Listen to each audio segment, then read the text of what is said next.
Buenos días, señor presidente. Guadalupe Herrera Rábago, del periódico La Última Palabra, de Cadereyta y Juárez, Nuevo León. Primero que nada, de manera muy breve, un agradecimiento enorme del pueblo de Cadereyta, ya que ni el gobernador ni el presidente municipal de Cadereyta se han dignado a agradecer esa obra que está ahí del drenaje que le pedimos. Enorme apoyo para Cadereyta. Señor presidente, en 1953 se aprueba que las mujeres votemos en México.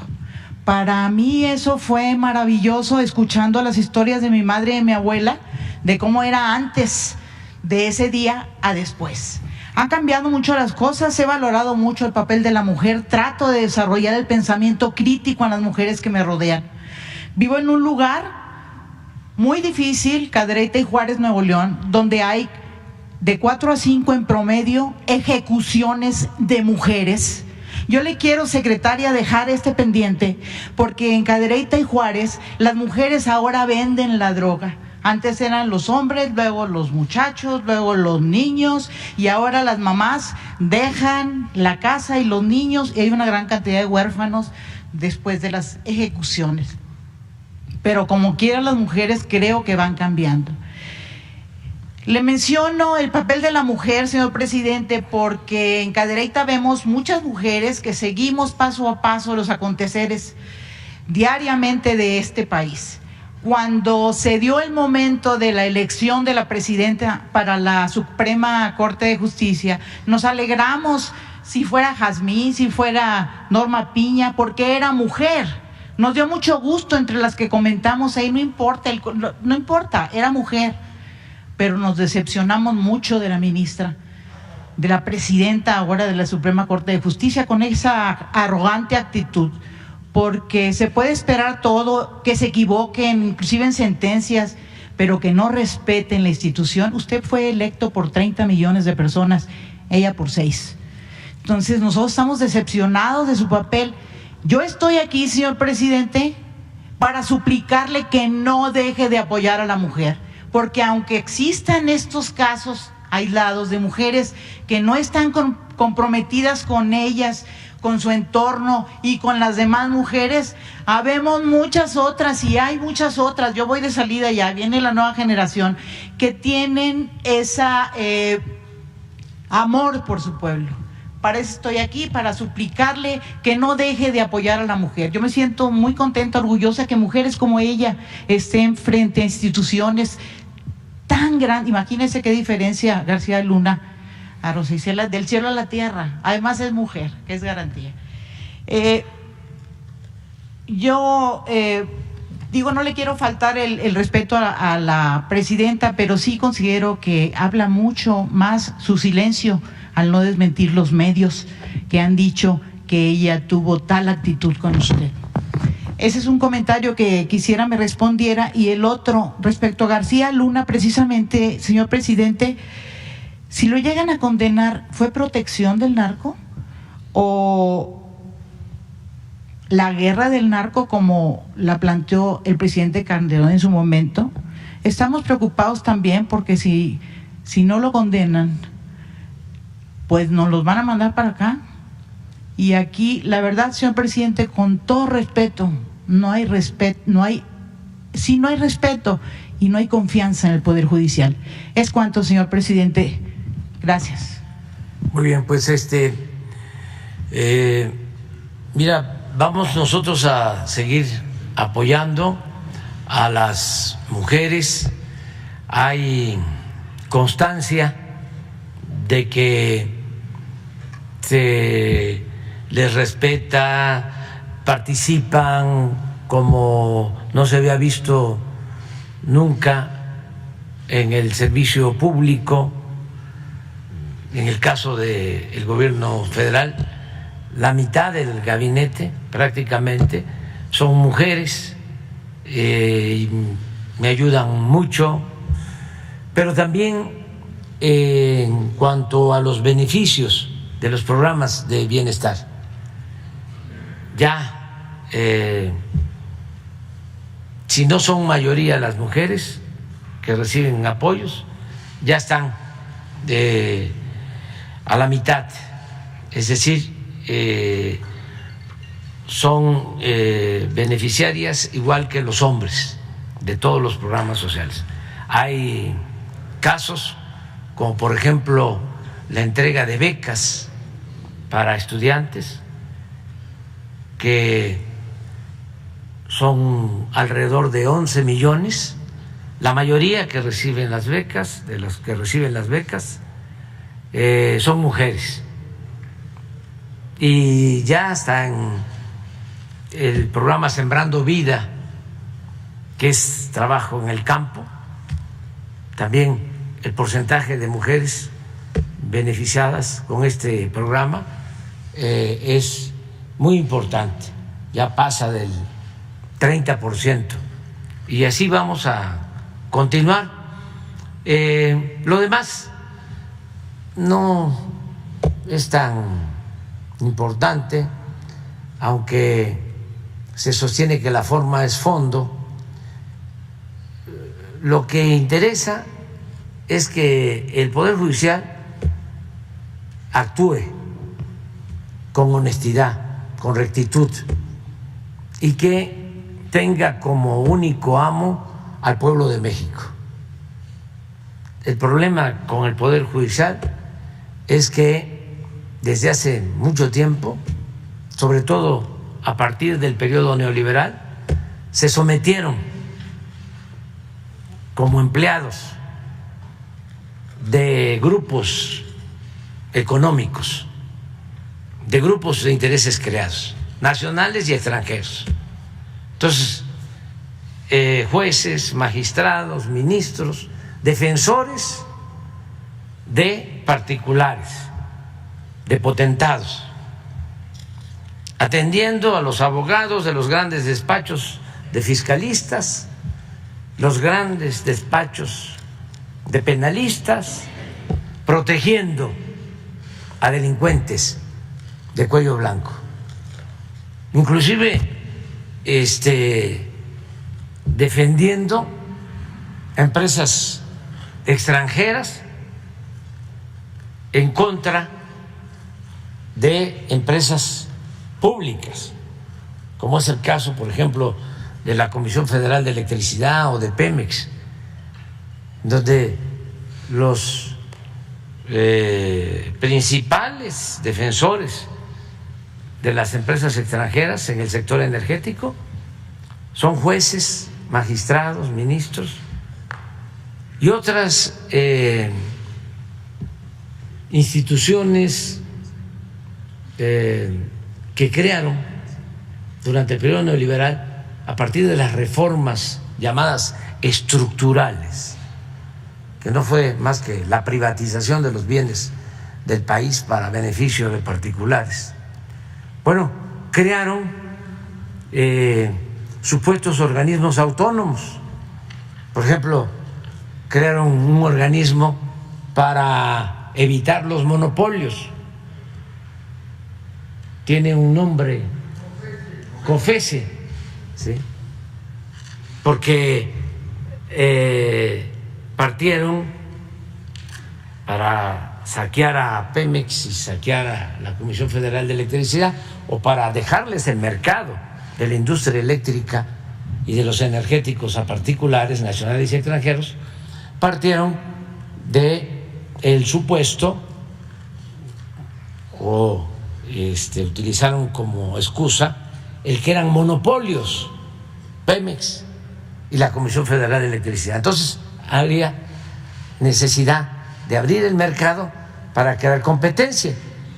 Entonces dejaron entrar a monopolios como Iberdrola en el caso eléctrico y como muchas empresas extranjeras. Bueno, pues ese COFECE, todo lo que se hacía para proteger a Pemex, para proteger a la Comisión Federal de Electricidad, que habían dejado a las dos empresas en estado lamentable, porque lo que querían era que desaparecieran por completo. Nada más, en el caso de la industria eléctrica, si no hubiésemos intervenido, si no se hubiese dado el cambio, la Comisión Federal de Electricidad estaría generando apenas hoy el 20% de la energía eléctrica que consumimos en el país. Cuando hace 25 años era la que generaba toda la energía eléctrica que consumíamos en ese entonces en el país, porque fueron creciendo las empresas particulares y el propósito era quitarlas. ¿Qué creen que pasa? Termina su tiempo como directora de COFECE, la abogada que siempre estuvo amparándose contra de las empresas públicas, y me mandan a decir de una empresa de Monterrey, creo que de Alfa, que si no tenía yo inconvenientes porque querían contratarla como funcionario. Les digo, no tengo ningún inconveniente. Pues ¿qué inconveniente puedo tener? Porque parte de lo que hicieron estos legisladores conservadores fue bloquear, limitar la ley de austeridad, en donde se establecía que un funcionario público no podía terminar su cargo y pasar a la iniciativa privada, porque había un conflicto de intereses, como lo hizo Zedillo, dando el mal ejemplo, que termina de presidente y se va a trabajar de asesor de una empresa ferrocarrilera a la que se le entregó los ferrocarriles nacionales. O Calderón, que termina de presidente y se va a trabajar con Iberdrola. Entonces, cuando llegamos, se envía esa iniciativa de reforma, se aprueba, pero luego la Corte, el Poder Judicial, la limita, porque decíamos, tienen que pasar 10 años para que un funcionario pueda trabajar en la iniciativa privada. Entonces, la limitaron, la declararon inconstitucional y le quitaron ese tiempo. Por eso, ahora se dan estos casos, ¿no? Yo no tengo ningún inconveniente porque legalmente lo puede hacer. Pero ¿qué es esto? Una inmoralidad. Es demostrar que todos estos institutos supuestamente autónomos los crearon no para defender al pueblo, sino para defender a una oligarquía, para decirlo con claridad, ¿sí? Y lo mismo pasa en el Poder Judicial. Lo demás es lo de menos, ¿no? Es como el que se presenta una iniciativa para que se aumente el monto de la multa al que insulte al presidente. Eso no. Es más, vamos a quitar ese por injurias al presidente. Eso no importa, porque pues la autoridad moral, la autoridad política se gana fundamentalmente con un recto proceder y con lo que estimo más importante en mi vida, la honestidad. Entonces, claro que me van a insultar. Pues imagínense los que estaban acostumbrados a robar, a saquear, que vivían colmados de atenciones, de privilegios, que se sentían los dueños de México, pues están muy molestos de la transformación que se está llevando a cabo. Pero de eso a que multen a Aguilar Camín, que me insultó, ¿sí?, públicamente, gran intelectual, orgánico, amigo de Salinas y de Zedillo y de todos, ¿no? Que sacaba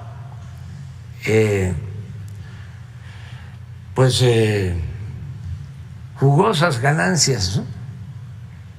Por el trabajo de estar apoyando al régimen corrupto, ¿sí? ¿Por qué esa ley hay que derogarla? Yo recuerdo que en las memorias que no se publicaron, que tenía Díaz Ordaz, una de las cosas que me llamó mucho la atención es de que él decía que el ingeniero Eberto Castillo se sentía el presidentito. Fíjense, Díaz Ordaz, después del 68, el presidentito. Y manifestando, ¿sí?, su coraje, porque el ingeniero Eberto, como opositor en el movimiento del 68, había dado el grito de independencia en Ciudad Universitaria. Entonces, era un afán que prevalecía de autoritarismo, que no había nada de tolerancia. Entonces es un régimen muy vertical, muy de mano dura, y es muy probable que eso haya llevado a que tomara la decisión de utilizar el Estado Mayor en ese entonces para reprimir a los estudiantes. Y antes también, yo creo que por injurias, no, eso fue porque lo acusaron de que se robó, ya me acordé, había una planta en La Laguna, en la hacienda de los Madero, y de eso, de que acusaron a Francisco I. Madero para meterlo a la cárcel cuando la elección, cuando lo detuvieron en San Luis Potosí, Guayule, o sea, lo acusaron de haber robado unos sacos, unos costales de guayule. Creo, busca ver si es una planta, ya no se cultiva, pero en ese entonces sí había el guayule. Entonces le fabricaron estos delitos. Entonces yo no quiero de ninguna manera, ¿no?, que eso se mantenga. Eso lo vamos a quitar, como vamos a quitar también, sí, antes de que yo me vaya, el 33 famoso, de que si un extranjero viene, participa en cuestiones públicas, políticas, declara algo, se le aplica el 33, o sea, se le expulsa del país. Eso no solo quedó en la Constitución del 17, venía desde antes, de declarar extranjero pernicioso.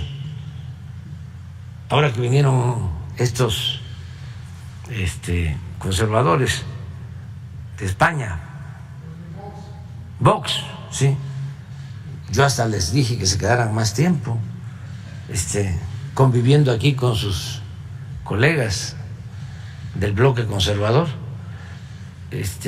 pero no se fueron rápido. Aquí no hay problema, sí, en cuanto a eso, y sí vamos a seguir apoyando a las mujeres. Sí, presidente, nada más era esa observación. Nosotros decíamos, ¿cuál techo de cristal que se rompió? Parecía chivo en cristalería con sus actitudes. La mera verdad, yo siento que a las mujeres mexicanas nos falta altura todavía. Le agradezco mucho el apoyo a la mujer, le agradezco mucho el apoyo a Cadereyta, y seguimos ahí en la misma trinchera por la gente de Cadereyta. Muchas gracias, señor presidente. Sí, gracias. Guayule, sí. José Revueltas fue preso la primera vez cuando lo llevaron a las Islas Marías por injurias al presidente. Entonces hay que quitar todo eso. O sea, ya nos están escuchando los legisladores, ojalá y se logre. Lo de esto de las injurias al presidente y lo del 33. ¿Sí? A ver si logramos la modificación, porque como es reforma constitucional lo del 33, en una de esas también nos salen los conservadores de que el 33 no se toca. Bien, la compañera. Sí. ¿Qué tal? Muy buenos días, presidente. Buenos días también a todos los integrantes del gabinete. Adriana Estela Flores de Imer Noticias. Yo le quiero preguntar en primer lugar, presidente, acerca de un tema político electoral. Ya avanzó en comisiones del Senado el plan B de la reforma electoral, donde se eliminó esta cláusula de la llamada de la vida eterna de los partidos políticos. Yo le quiero preguntar, presidente, ¿cómo ve este avance? Si confía en que será votado en el Pleno. También si prevé que en caso de que pase y sea aprobada este segundo paquete de reformas del plan B, si prevé que también pueda enfrentarse un escenario como el de el primer paquete de controversias ante la Suprema Corte. Y preguntarle también, presidente, sobre declaraciones que hizo ayer el presidente del INE, Lorenzo Córdoba, que advertía al presentar el índice de desarrollo democrático del país, advertía de tener cuidado con despertar al México bronco y violento. Así lo dijo, aludiendo a palabras de Jesús Reyes Heroles hace 45 años. Le quiero preguntar, presidente, en primer lugar, acerca de estos dos temas. Mira, yo lo que sostengo que lo de la reforma a la ley electoral, que no es la reforma constitucional, hay que seguirlo diciendo, porque la reforma constitucional que nosotros propusimos, ¿sí?, la bloquearon, que era la reforma, vamos a decir, de fondo, porque era disminuir el presupuesto en la celebración de elecciones, porque el INE de México es de los organismos electorales más onerosos, más costosos. En general son 25,000 millones de pesos al año. Y además con un papel, un desempeño muy antidemocrático, porque hay pruebas de que cometen injusticias, de que están al servicio de los potentados, de que avalan los fraudes electorales, y cuesta muchísimo. Bueno, por eso también, porque los maicean, como decía Porfirio Díaz, ese gallo quiere maíz, y así controlaban, pagándoles mucho. Imagínense, un consejero del INE gana más que el presidente y tienen una serie de prestaciones amplísimas, viáticos, tienen muchos gastos superfluos. Entonces todo eso debería de reducirse. Por eso la reforma constitucional, para ahorrar 10, 15 mil millones de pesos, que son muy buenos para el desarrollo del país. Pero estos, de manera tendenciosa, perversa, empezaron a decir que queríamos desaparecer el INE. Y como hay mucha desinformación, porque todos los medios de información, la mayoría, están controlados por la mafia del poder, por el conservadurismo, pues mucha gente se creyó esto, que era un atentado a la democracia, el quitar diputados plurinominales, que hay 500 diputados. La propuesta era que queden 300, que queden los electos por la gente, no 200 que elige el aparato burocrático de los partidos, por lista. Hay legisladores que nunca han sido votados y que entran porque forman parte de las burocracias de los partidos o son allegados a los dirigentes, hasta familiares de los dirigentes de los partidos, van a la lista y ahí están. Entonces, era quitar eso, que quedaran nada más los legisladores electos, diputados y senadores por el pueblo.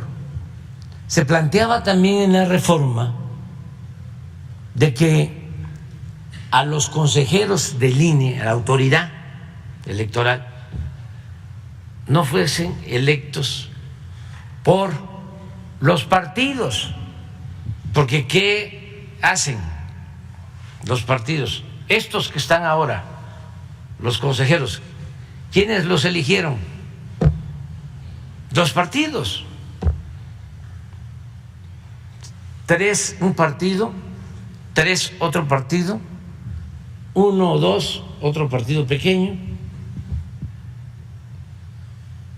Yo me acuerdo que estaba yo en una gira por Veracruz, en Tantoyuca, y por ahí debe estar el video. Estaban a punto de elegir a estos consejeros o a los magistrados del Tribunal Electoral, y grabé y di mi pronóstico. Van a quedar 3 de este partido, que no lo quiero mencionar ahora, y 3 del otro, pero de esos partidos que ahora ya están juntos, que es lo mismo. Pues así. Entonces, ¿qué planteábamos con la reforma constitucional? Que fuesen electos los consejeros por el pueblo en elecciones, mujeres, hombres, que el Poder Ejecutivo presentara 20 candidatos, que el Legislativo 20 y que el Judicial 20, 60, y que se entregaran boletas con los 60 nombres, que se difundiera quiénes eran, que se supiera, que ellos hablaran en los medios y que la gente los escogiera. Mitad mujer, mitad hombre, y que ellos dirigieran tanto el INE como, en un procedimiento similar, a los magistrados del tribunal. Bueno, todo eso fue rechazado, porque para hacer una reforma constitucional no se requiere la mayoría simple, 50 más 1, sino se requieren 2/3 partes, y como están unidos PRI y PAN, pues no tienen mayoría, pero sí pueden bloquear, que fue lo que hicieron. Entonces, ante eso, porque pues es una responsabilidad de nosotros, yo no soy alcahuete ni cómplice de mafias, que planteé, vamos cuando menos a hacer una reforma a la ley, no es una reforma constitucional. Por lo mismo, una reforma a la ley electoral está muy acotada, muy limitada, porque ya no va a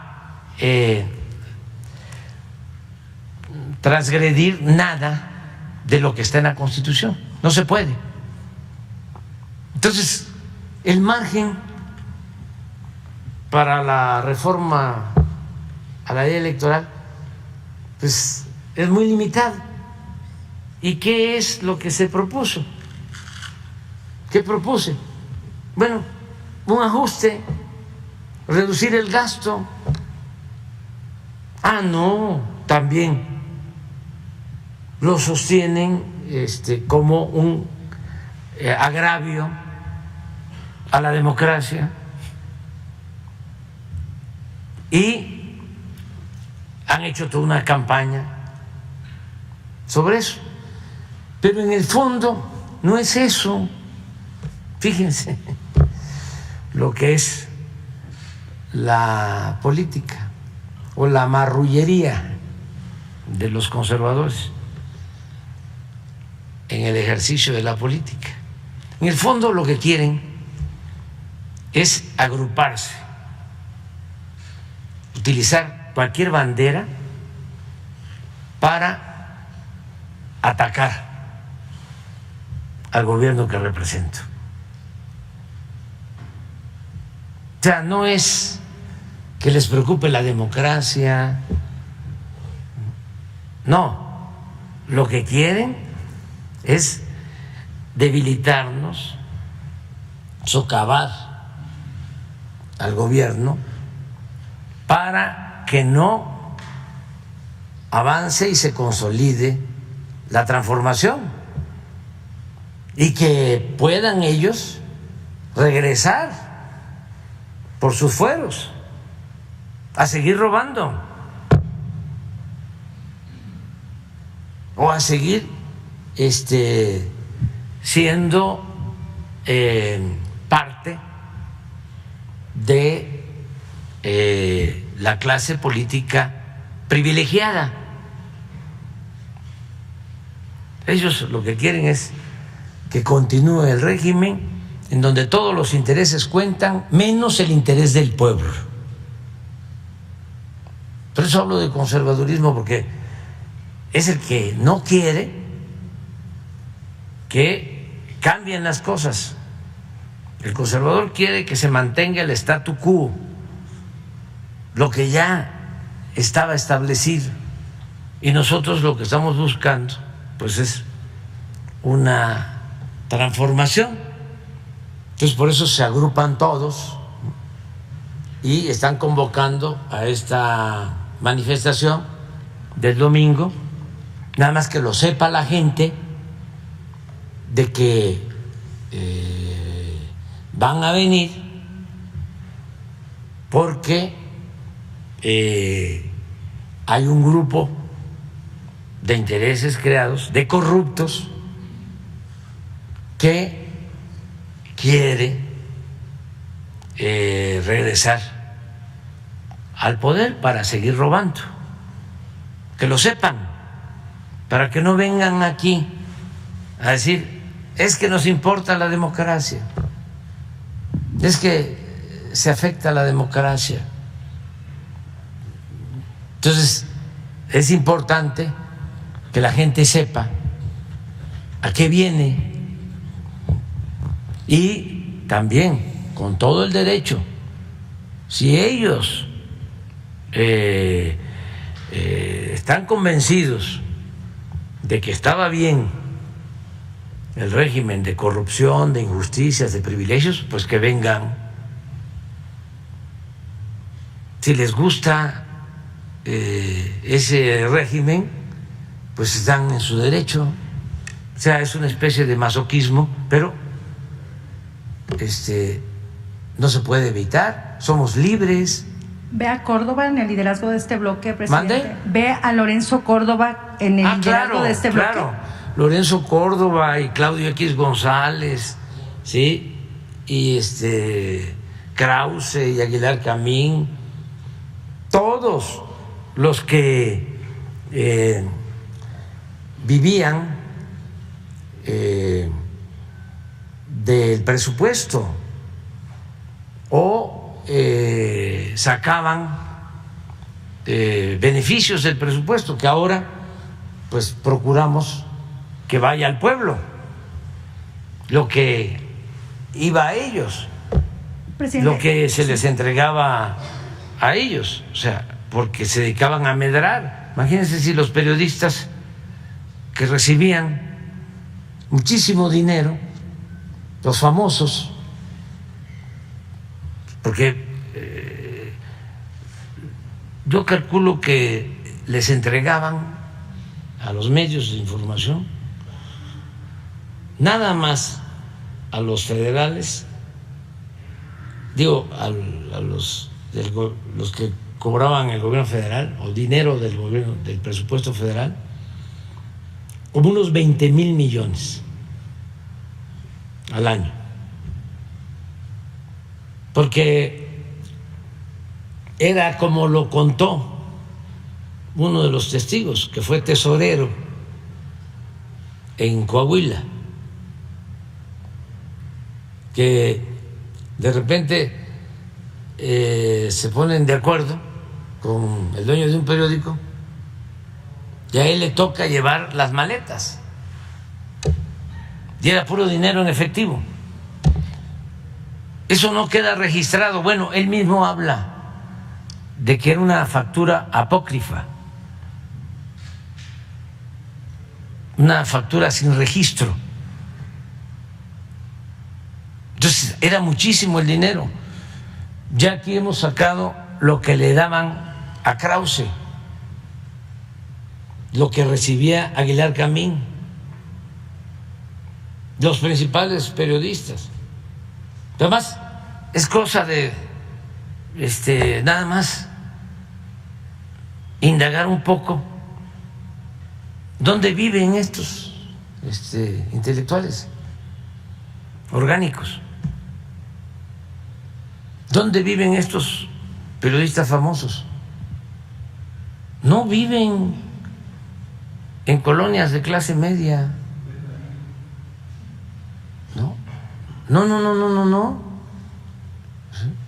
Ninguno de los que está aquí vive como ellos. Y aquí hay periodistas. Pues ninguno de ustedes. Y la mayoría de los periodistas. No, era una élite, son los más famosos, los formadores de opinión pública, los que le ayudaban al régimen y cobraban una buena cantidad. O sea, es cosa de decir, a ver, agarran a 10 de los famosos y nada más vayan a ver dónde viven. Y ya me traen aquí la información para ponerla aquí.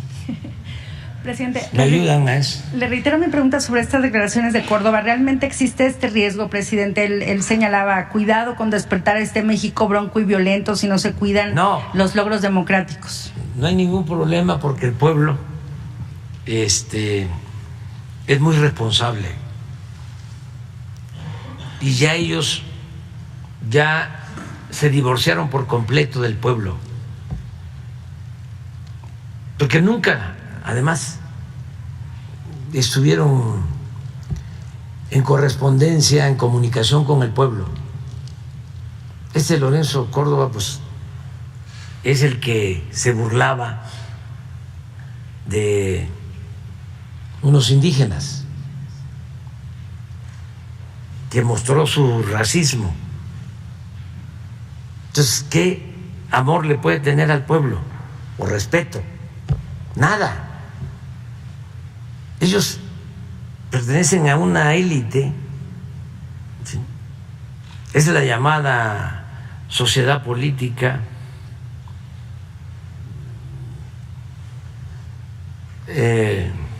¿cómo le llaman? El círculo rojo. No saben ver hacia abajo. Yo creo que ni platican con sus choferes, y deben de ser déspotas y prepotentes. O sea, entonces la gente actúa con mucha responsabilidad, pero además la gente está a favor de que continúe la transformación. Nada más vean lo que sucedió ayer, antier, en Tamaulipas. ¿Y por qué lo voy a repetir? Porque no salió nada en los medios. Y ahora sí que tengan para que aprendan. O sea, ¿por qué no pones el resultado de la elección de senador en Tamaulipas?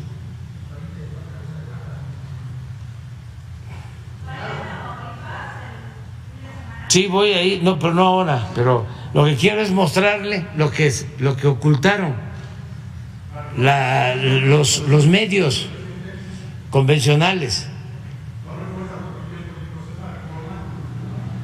No, acuérdate que tú planteaste aquí, sí, bueno, es que hay muchas cosas que no se pueden quitar porque sí, pero sí se quitó lo que planteaste de, ¿cómo se llama? La vida eterna. Sí, la cláusula de la vida eterna. Sí, pero espérame, porque tú tampoco te enteraste de esto, ¿verdad?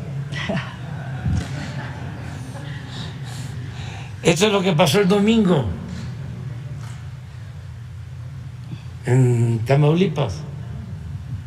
Y fíjense que para hacer una extraordinaria del Senado fueron muchos votos.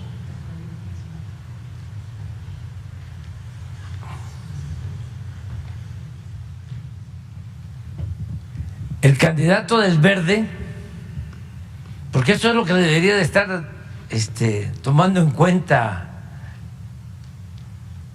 el presidente del INE, pero de esto no habla. El candidato del Verde, 23,256 votos. Y esto es para que allá en Chihuahua, en Sonora, en Quintana Roo, en Chiapas, en Oaxaca, donde nos están viendo, ay, nuestros paisanos también se informen. Obtuvo el 3.93, casi 4%. Así es, ¿verdad? Muñoz Cano. La candidata de el bloque conservador, PAN, PRI, PRD, ¿se acuerdan cuando decían que no era cierto que estaban juntos? Que yo decía el PRIAN, y cómo querían engañar de que eran distintos, porque Salinas quería un modelo bipartidista, en donde ganara uno o ganara el otro, siempre fuese lo mismo, nunca perdieran los de arriba. Es como la diferencia que puede haber entre la Coca-Cola y la Pepsi-Cola, pues era lo que querían, pero no lo lograron porque surgió un movimiento, otro, y entonces ya no les quedó más que unirse y quitarse la máscara,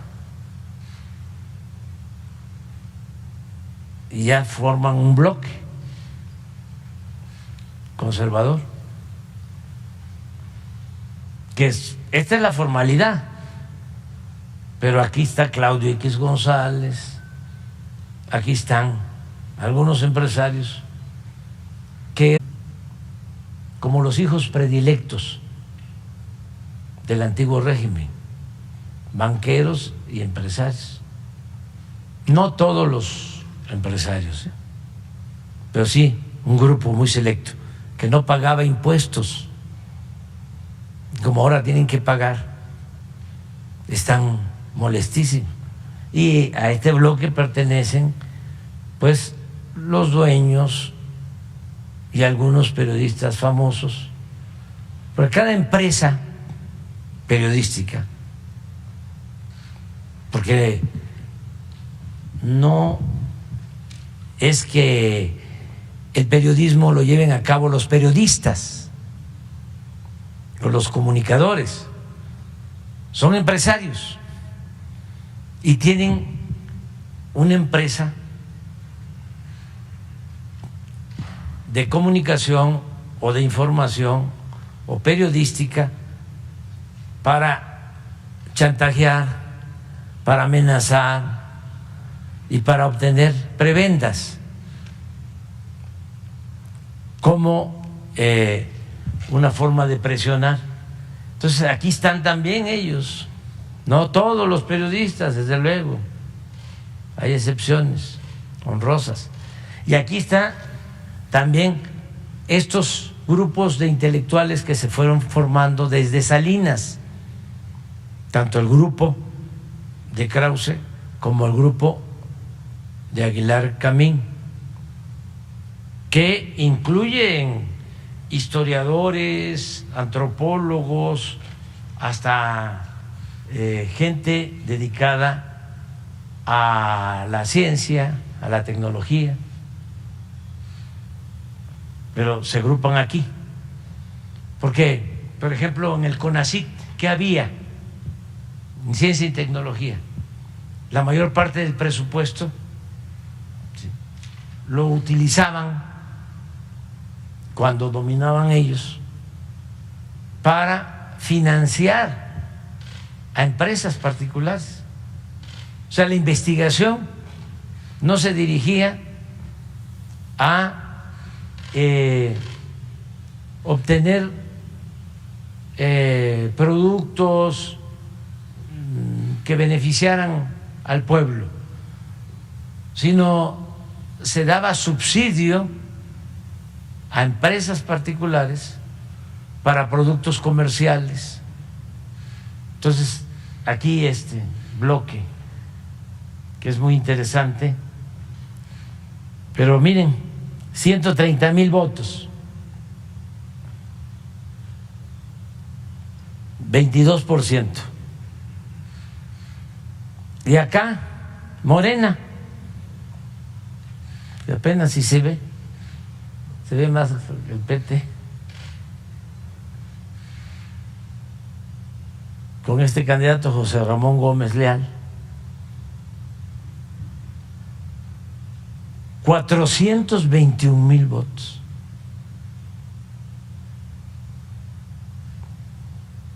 (71.3%).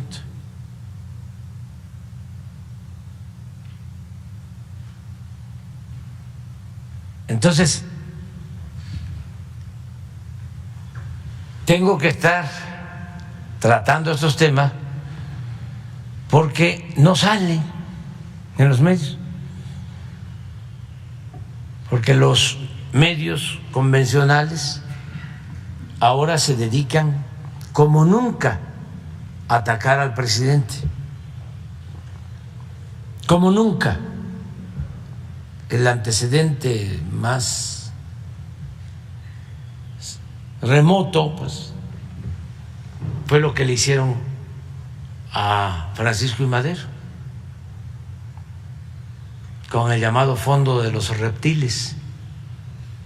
Es que Gustavo Madero, que lo asesinaron de manera cruel, llega Francisco I. Madero a la presidencia, un hombre bueno,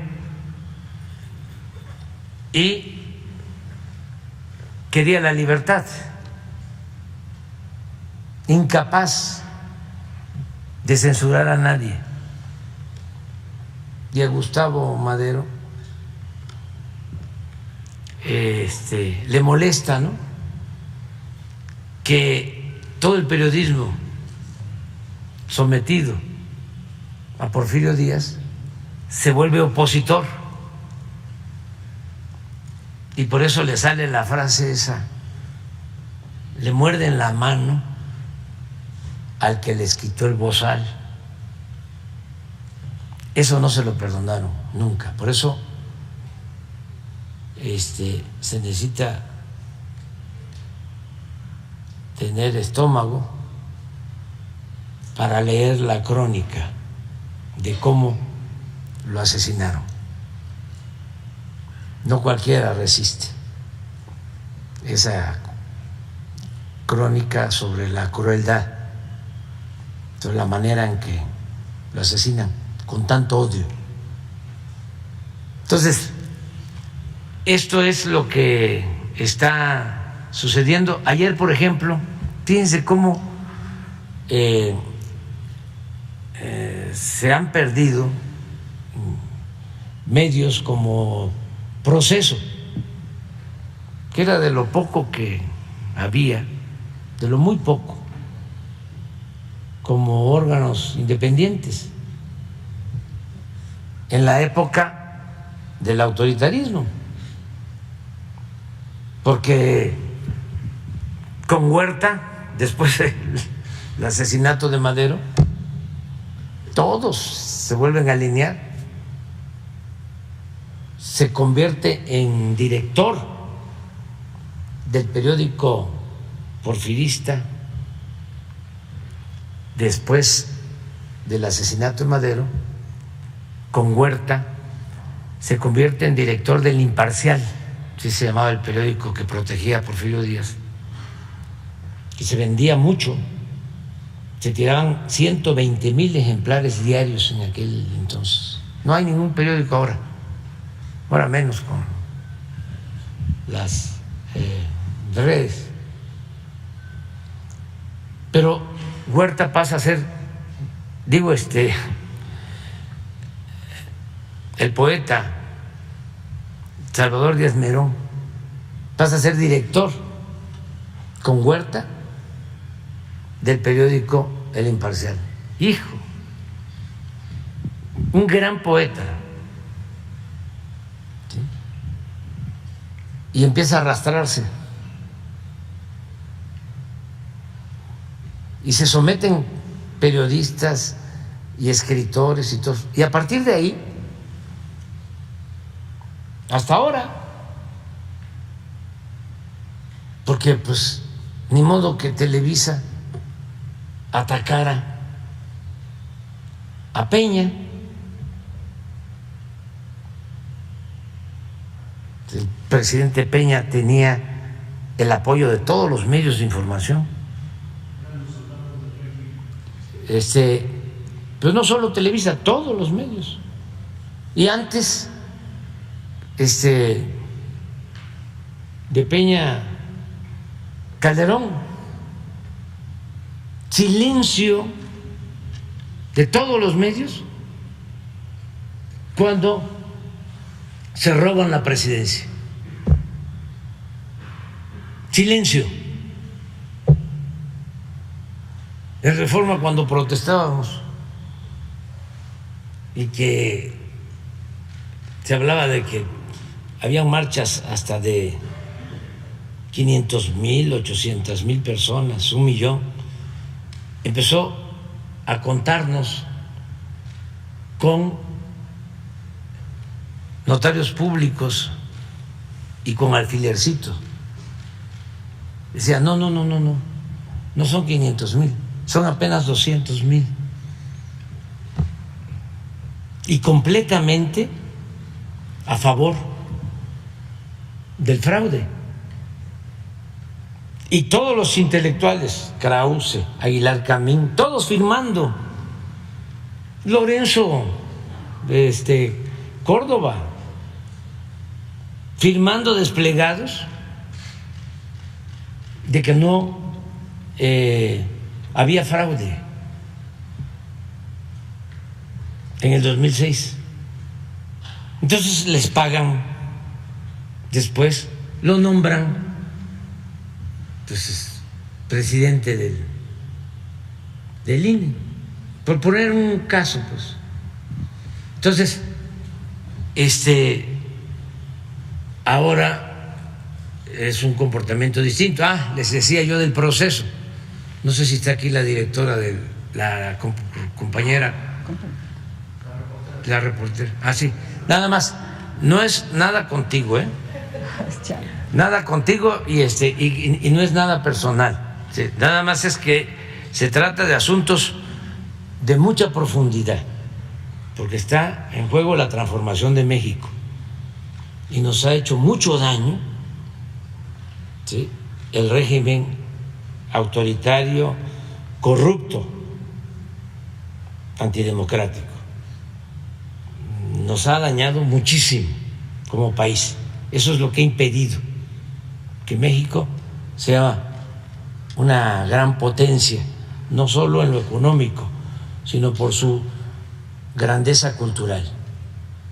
La corrupción, ¿sí?, y el papel de complicidad de los medios le ha hecho mucho daño a México. Entonces, ayer hablábamos, por ejemplo, del reportaje de Proceso acerca del ejército. Hoy te vamos a entregar la respuesta. Pero lo que me llamó la atención, a ver si lo buscas, el reportaje de Proceso, que hablan de una compra de varios contratos, pero te voy a decir de uno, en donde son 400,000 pesos.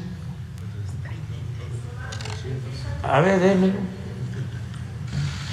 Nada más para que, porque si no, la portada que viene, ¿sí?, no van a decir nos equivocamos, ¿sí?, ya van sobre otra cosa.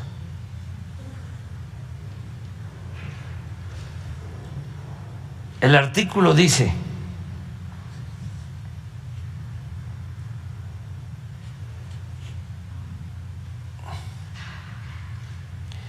el 1 de septiembre de 2020 consiguió un contrato por cerca de 433 millones de dólares.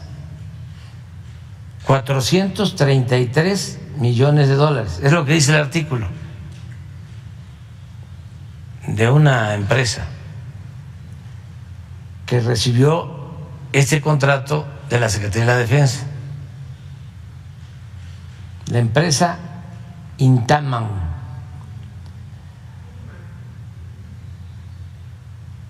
Resultado de la licitación pública internacional, ya viene el número.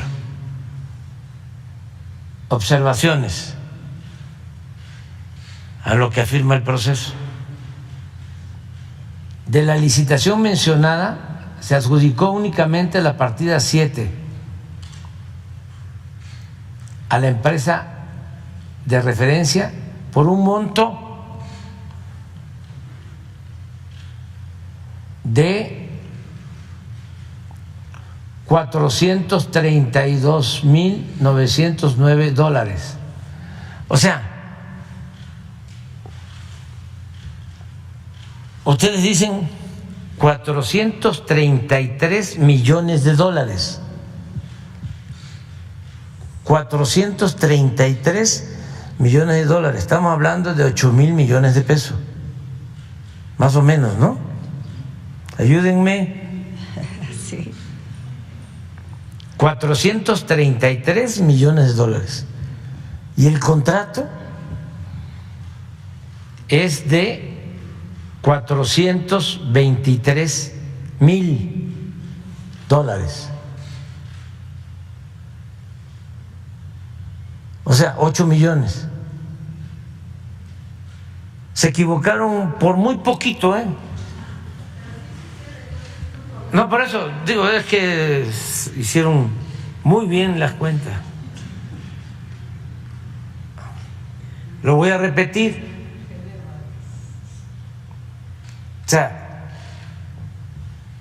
es un descuido, un desaseo. O sea, y lo tengo que poner ahora. Lo tengo que decir ahora, le vamos a entregar. Aquí está.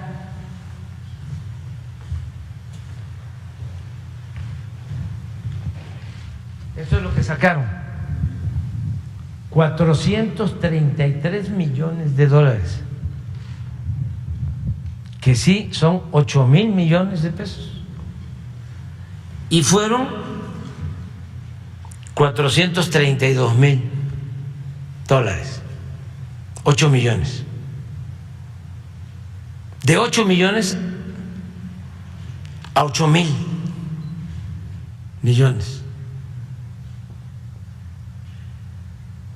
¿Qué van a hacer? No, pero no, aquí te vamos a entregar todo, nada más es un botón de muestra. Ya ustedes van a aclarar, pues. Sí, yo entrego la información.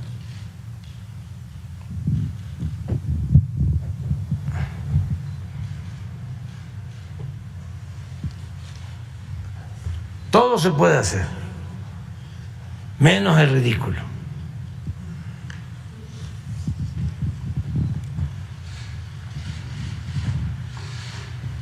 Presidente, en estas críticas que usted ha hecho de manera reiterada contra los medios, ¿no considera también hacer también una defensa de la libertad de prensa y del ejercicio de la libertad de expresión por parte de periodistas que en estos momentos están pues en situaciones vulnerables, en situaciones de no poder informar precisamente por estar amenazados o enfrentar ciertos riesgos en su profesión? Le pregunto solamente por considerando su crítica, y si no considera que estos constantes posicionamientos sobre medios, sobre ciertos periodistas, que usted también ha sido muy específico en mencionar ciertos nombres o ciertas publicaciones, si no considera, presidente, que esto agrava o aumenta de cierta manera el clima de impunidad que todavía prevalece para muchos casos de periodistas. Veíamos ahí, por ejemplo, estos casos, los 13 que se registraron el año pasado.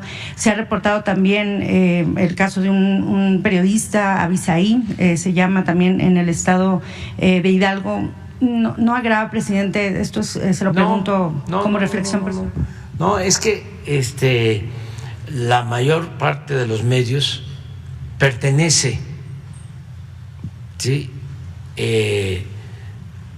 a el grupo de poder económico y político que ha dominado y, reitero, ha causado mucho daño al país, al pueblo de México.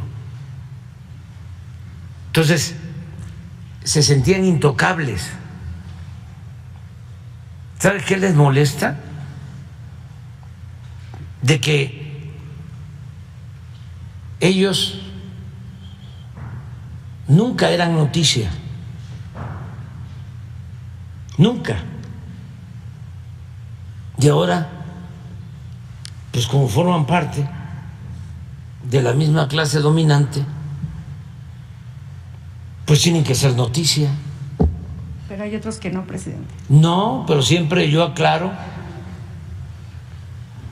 de que hay periodistas íntegros, honestos, como ustedes, como la compañera del Proceso, que tiene que ver. Ella trabaja ahí. No, el asunto está arriba. ¿O ustedes manejan la política editorial de los medios?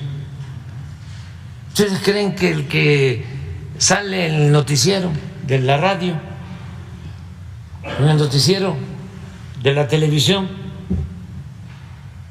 el que escribe en un periódico que es articulista, es el que decide sobre el contenido? No,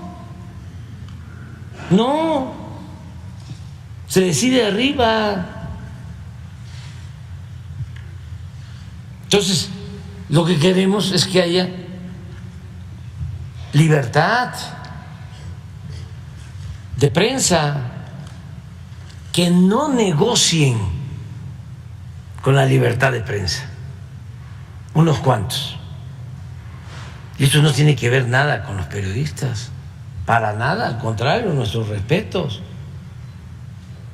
El asunto es de que se meten a defender a capa y espada el régimen de corrupción porque forman parte del régimen de corrupción y les molesta porque ellos sí están acostumbrados a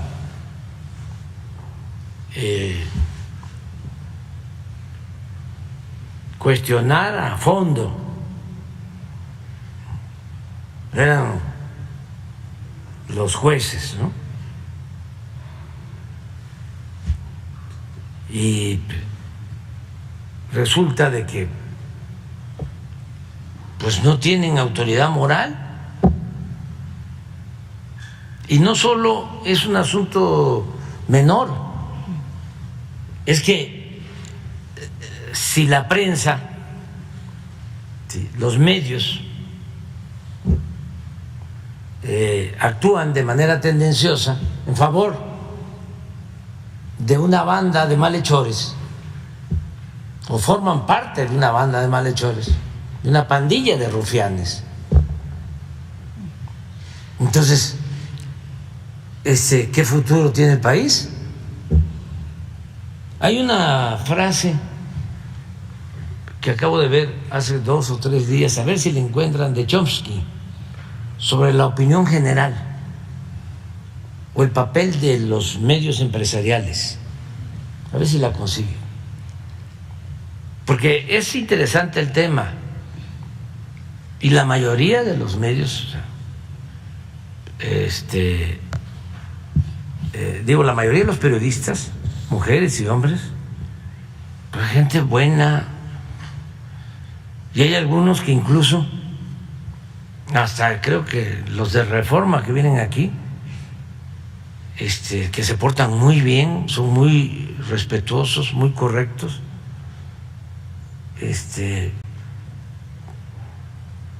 pues hasta deben de hacer sus notas apegadas a lo que yo les digo, pero van allá y pasan por el departamento de la censura, de corte y confección, y ya no sale nada. A ver si encuentras a Chomsky. Pero es muy interesante. Entonces, no es los medios, también te aclaro, porque pues todos estos organismos financiados por las empresas privadas y por el extranjero, como el artículo 19, pues una vez hasta nos sacaron una condena de, ¿cómo se llama? El Congreso de Europa. El Parlamento Europeo. El Parlamento Europeo, ¿sí? De que estábamos persiguiendo y se estaban asesinando periodistas, y ustedes ven los asesinatos de periodistas lamentables completamente, ¿sí? Nada tiene que ver con el gobierno de nosotros. O sea, nosotros no mandamos a asesinar a nadie, no torturamos a nadie, ¿sí? No damos las órdenes para que desaparezcan las personas, ¿sí? No damos las órdenes para que haya masacres. Eso ya cambió. Y como lo decía la compañera, ¿sí? Rosa Isela, no es García Luna. O sea, hay una gran diferencia. Y el caso de García Luna está muy interesante, ¿eh? Lo que va a resolver el jurado, porque en una de esas toco madera, va a ser como el parto de los montes. ¿Qué va a pasar con van a parir un ratón? Pueden. ¿Qué va a pasar con todo lo que se dijo, salir con que no hay nada? Nosotros no vamos a dejar este asunto. Vamos es buenísima Miren, Chomsky, el propósito de los medios masivos no es tanto informar y reportar lo que sucede, sino más bien dar forma a la opinión pública de acuerdo a las agendas del poder corporativo dominante.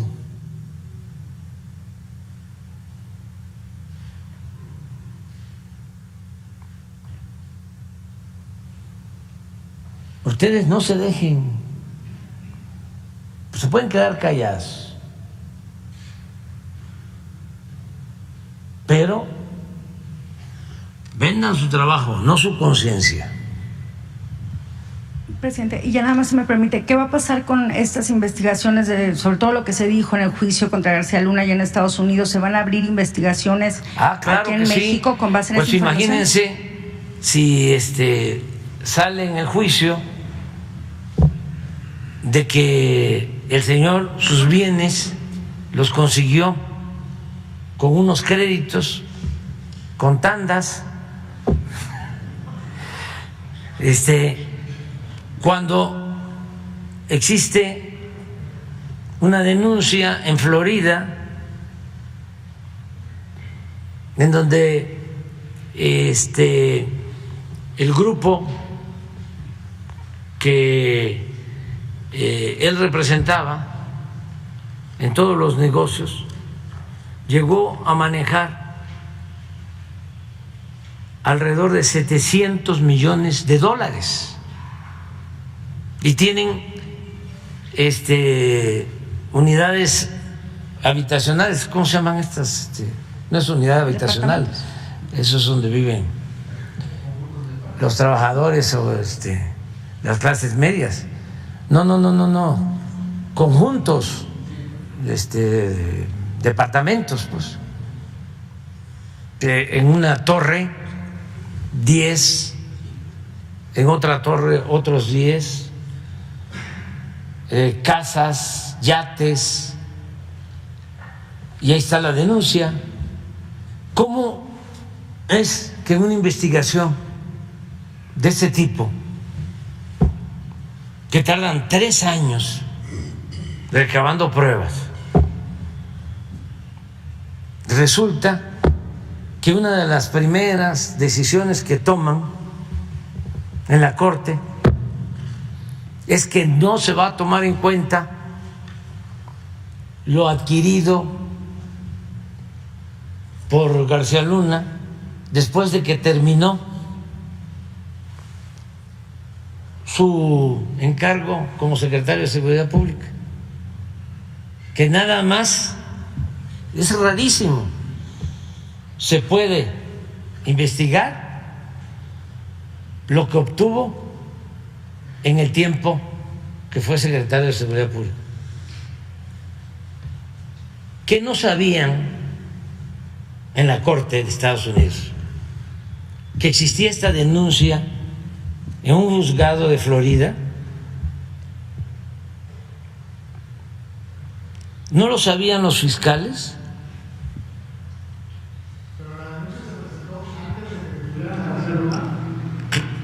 Después, pero mucho antes del juicio.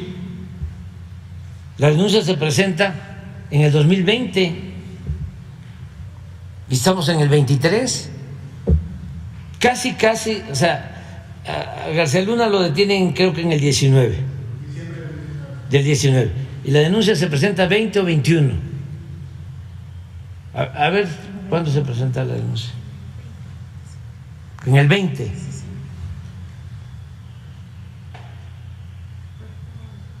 Y además, cuando se presenta la denuncia, se inconforman los abogados de García Luna,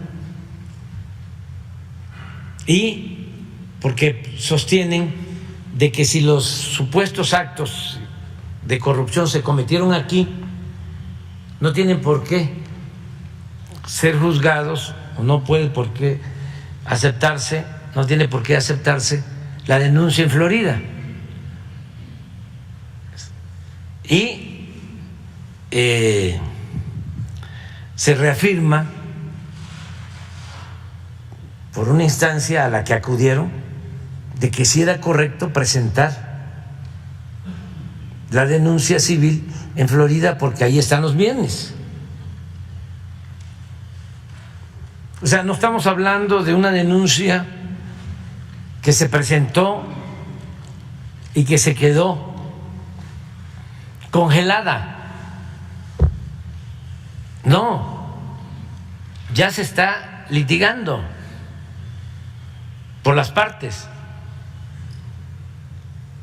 Los abogados que representan al gobierno de México son de estos abogados que yo no sabía que, ¿cómo se llamaban, Jesús?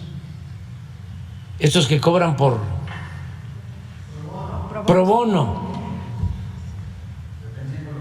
de lo que van a obtener, cobran un porcentaje. Ah, no, este es un porcentaje. Este es un porcentaje. Y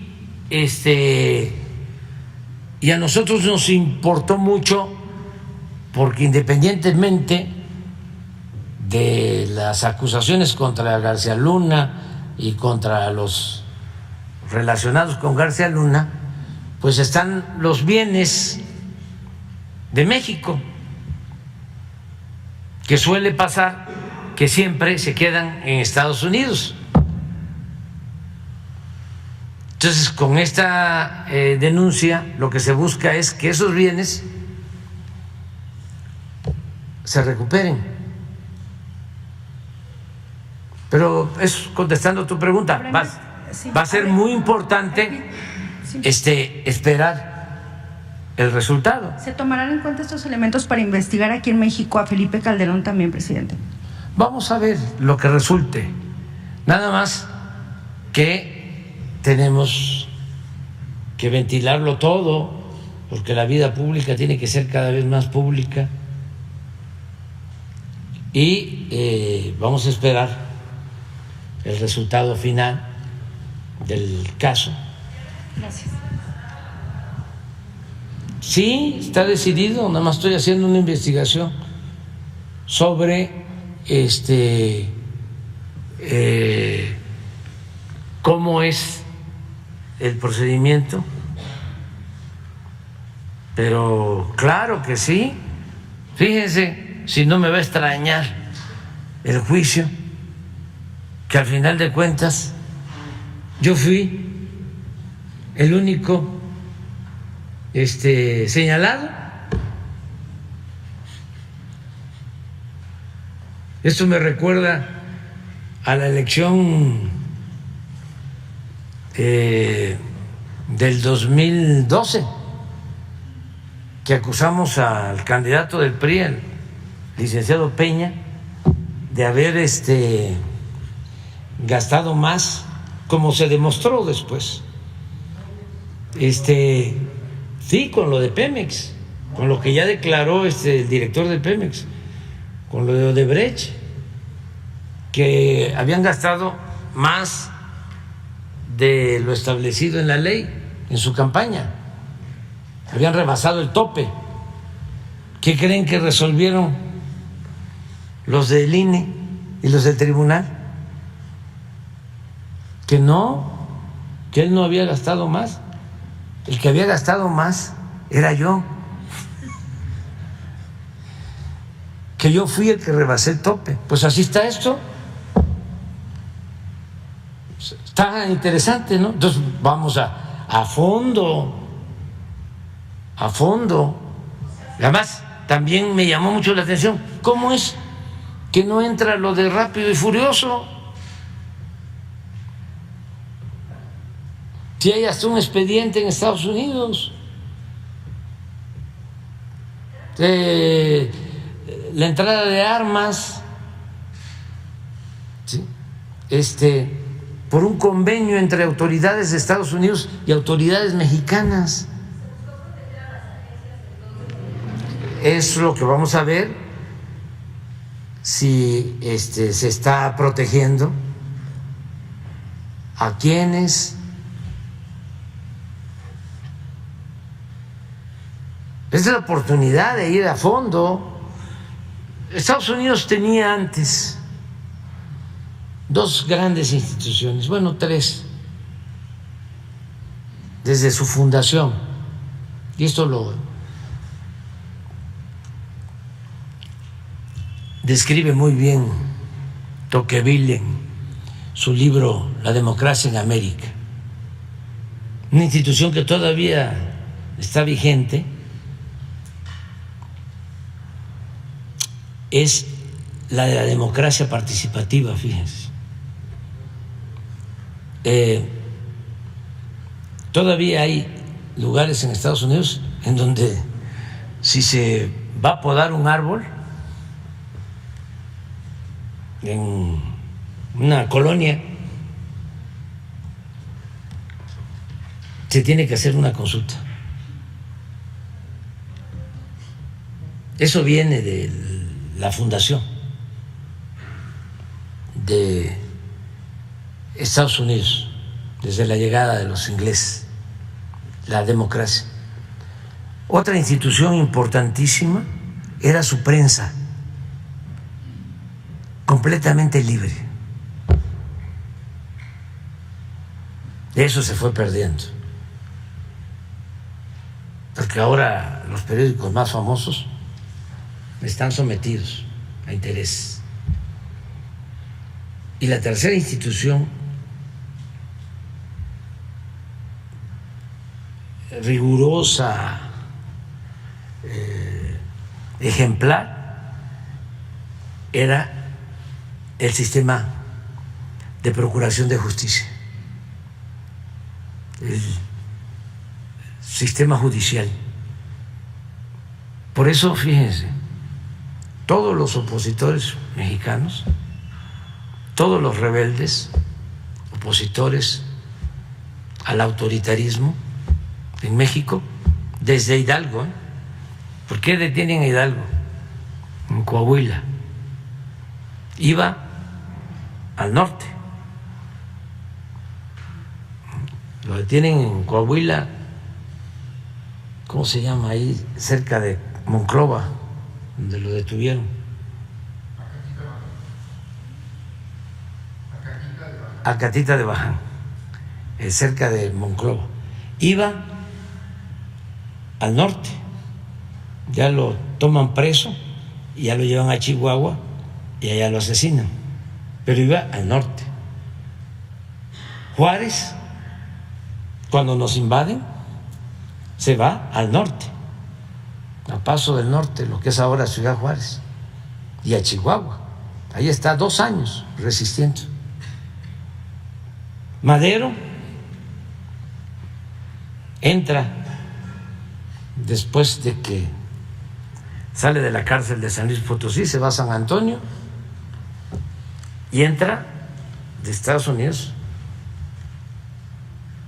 primero a Piedras Negras y luego a Ciudad Juárez a enfrentar al ejército porfirista. Después de la convocatoria del 20 de noviembre de 1910, él entra como en mayo, abril, mayo del 11, en el norte. Los periodistas que enfrentaban al régimen, por ejemplo, los Flores Magón y muchos otros, ¿a dónde se iban? A Estados Unidos. Porque allá, si los detenían, como pasó con los Flores Magón, podían, con un juez, conseguir una libertad bajo fianza. Y acá era ley fuga. O sea, era mátalos en caliente. Entonces el Poder Judicial de allá sí era un sistema de impartición de justicia bastante profesional. Es todo lo que está en juego ahora.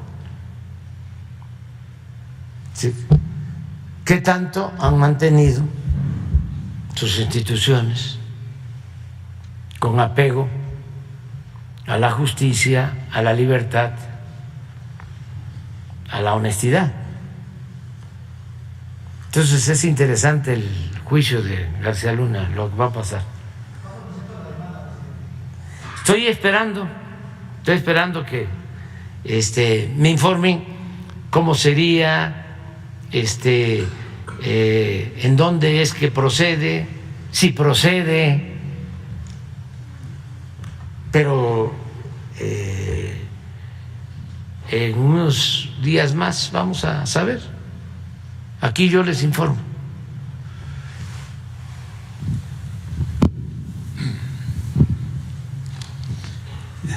Jefe del Estado mexicano, servidor Carlos Pozos, reportero de La Molécula Oficial y columnista de la revista Petróleo y Energía. Buenos días al Gabinete de Seguridad y buenos días a toda la institución de Banobras. Justamente, presidente, por estos 90 años de Banobras, en México se tiene una larga historia, desgraciadamente, de fraudes y desvíos millonarios, y en su historia reciente pues está la estafa maestra y FICREA. Pero uno de los fraudes de mayor relevancia ocurrió en 2012, justo en el último año de Felipe Calderón, expresidente del PAN. En ese año, presidente, Pemex, a través de Pemex Exploración y Producción, formalizó con la empresa Rotary Drilling International, SADCB, para obtener 2 contratos para realizar perforación de pozos petroleros y producción. La empresa recibió más de 1.200 millones de pesos para hacer estas operaciones a través de Banobras, Banco Nacional de Obras y Servicios Públicos, Sociedad Nacional de Crédito. Sin embargo, pues no prestó ninguno de estos servicios y pues pasó, esta información la tuvo la Procuraduría General de la República y solamente se tuvo a una persona detenida, a Rafael Cruz Sosa. Recordar desgraciadamente que pues también Felipe Calderón en el 2003 fue nombrado por Vicente Fox Quesada director de Banobras en el 2003. Presidente, estos actos de corrupción muestran que la alternancia en el año 2000, cuando pues se da la estafeta, el PRI le da la estafeta al PAN, fue para preservar un Estado corrupto paralelo que se fundó desde el alemanismo.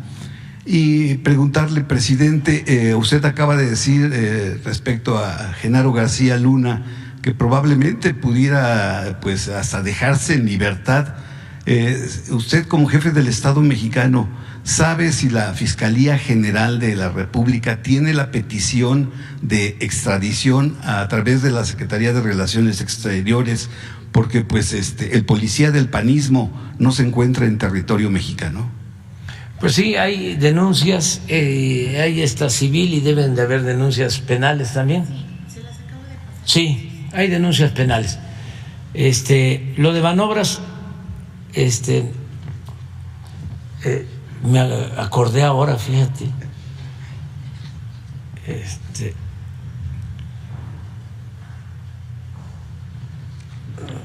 ¿Sabe uno más por viejo que por diablo?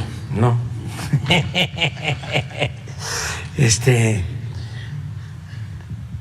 Felipe Calderón fue director de Banobras en el 2003. 2003. ¿Qué creen que hizo? ¿Qué? Lo primero que hizo, llevaba un mes de director de Banobras. Esto no lo hizo Jorge, sino Calderón. Un mes y pidió un crédito a Banobra para construir su casa, para no construir, para comprarse su casa, porque los funcionarios de Banobra antes, ¿cómo está Jorge? Tenían esa créditos hipotecarios y para autos. Habían créditos y ya se eliminaron.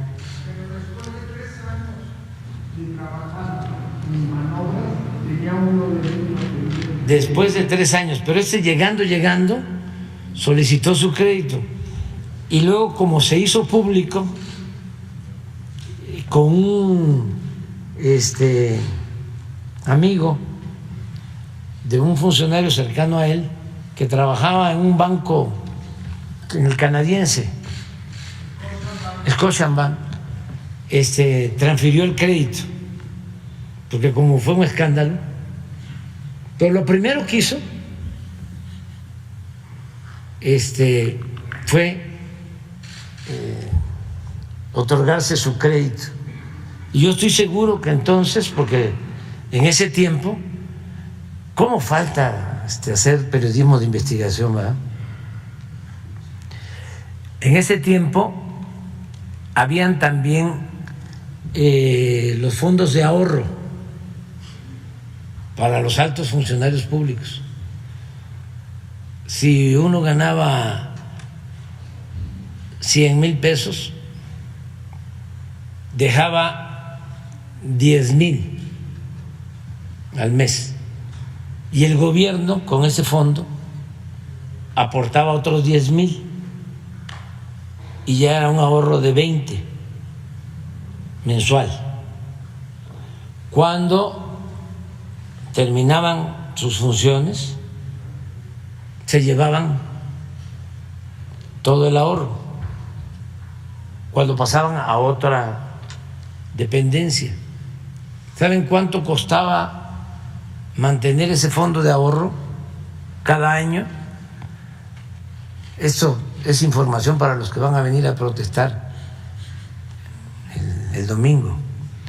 Costaba 6,000 millones de pesos al año. Y eso desapareció. Por eso, pues, están muy enojados. Pero,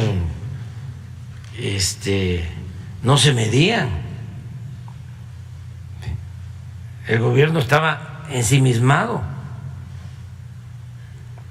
Era para ellos, para los que trabajaban en el gobierno, a cambio de que el gobierno estuviese al servicio de los que se dedicaban a obtener bienes públicos, bienes de la nación, en beneficio de una minoría. Ese era el papel del gobierno, un facilitador de la corrupción. Y para que el aparato sirviera con ese propósito, lo aceitaban bien,